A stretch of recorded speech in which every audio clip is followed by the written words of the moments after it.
الرحمن علم القرآن خلق الإنسان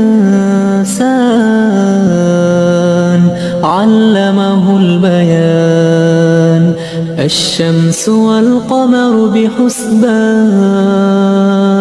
والنجم والشجر يسجدان والسماء رفعها ووضع الميزان ألا تطغوا في الميزان وأقيموا الوزن بالقسط ولا تخسروا الميزان